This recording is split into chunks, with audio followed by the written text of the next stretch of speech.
Guys, അപ്പം ഇന്ന് ഞങ്ങളൊരു സ്ഥലം വരെ പോവാൻ കേട്ടോ. ഞങ്ങൾ മാത്രമല്ല കേട്ടോ, ഞങ്ങളപ്പം ഉമ്മയുണ്ട്, ഞാനും ഉമ്മയും കുട്ടികളും കൂടിയാണ് കേട്ടോ പോണത്. എവിടേക്കെങ്കിലും പോവാന്ന് പറഞ്ഞാൽ അത്ര സന്തോഷമല്ല കേട്ടോ റിതുവിനും ഇസുവിനൊക്കെ. അപ്പോൾ ഞങ്ങൾ വീട്ടിൽ നിന്ന് ഇറങ്ങി പോവുകയാണ് കേട്ടോ. നമ്മളവിടെ താഴത്തെ റോട്ടുമ്പോൾ നിന്നാൽ ബസ് കിട്ടും, ബസ്സിനാട്ടോ പോണത്. അപ്പോൾ അതാ ബസ് വന്ന് ബസ്സിൽ കയറി നമ്മളെ യാത്ര തുടങ്ങി കേട്ടോ. അപ്പോൾ എവിടേക്കാണ് പോകണമെന്ന് ഞാൻ പറഞ്ഞില്ലല്ലോ. എൻ്റെ ഏട്ടത്തിൻ്റെ വീട്ടിലേക്ക് പോകട്ടെ. ഞങ്ങൾ കുറേ ദിവസമായി ഇങ്ങനെ വിളിക്കണേ, 2 ദിവസം നിൽക്കാൻ വരാൻ പറഞ്ഞിട്ട്.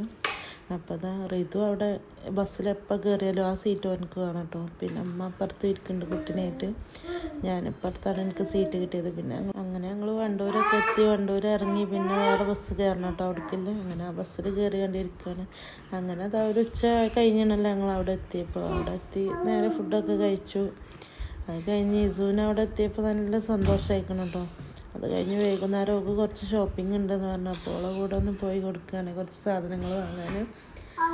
അപ്പോൾ ഞങ്ങൾ വീട്ടിൽ നിന്ന് ഇറങ്ങി നേരെ സൂപ്പർ മാർക്കറ്റിലേക്കാട്ടോ വന്നത്. അവിടെ അടുത്തുള്ള കുറച്ച് ബസ്സിൽ പോരണം. ബസ്സിൽ പോകുന്നുണ്ട്. ഞങ്ങൾ സൂപ്പർ മാർക്കറ്റിലെത്തി. ഒക്കെ ആവശ്യമായിട്ടുള്ള സാധനങ്ങളൊക്കെ അങ്ങനെ നോക്കിക്കൊണ്ട് നിൽക്കുകയാണ്. ഒക്കെ എന്തോ ഗ്യാസ് അടുപ്പിൻ്റെ എന്തോ സാധനം നോക്കണം എന്നാണ് പറഞ്ഞത്, മറ്റേ ബർണർ പോലത്തെ. അത് നോക്കി അങ്ങനെ അതൊക്കെ വാങ്ങി. പിന്നെ അടുത്ത എന്താ ആവശ്യമില്ല കുറച്ച് ചില്ലറ സാധനങ്ങളൊക്കെ. അപ്പോൾ ഇവിടെ നല്ല ക്യൂട്ടായിട്ടുള്ള നമ്മളെ ഷുഗറും സാൾട്ടൊക്കെ ഇട്ടേക്കണം.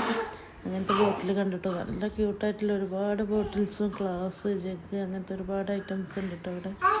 നമുക്ക് ഏതാ വാങ്ങേണ്ടതെന്ന് അറിയില്ല. കുറച്ച് നേരം ഞാൻ അതൊക്കെ നോക്കിയിരുന്നു. പിന്നെ ഞങ്ങൾ താഴത്തേക്ക് ഇറങ്ങിയിട്ടൊക്കെ ആവശ്യമുള്ള സാധനങ്ങൾ വാങ്ങി. പിന്നെ താഴത്താണ് പച്ചക്കറിയും കാര്യങ്ങളൊക്കെ.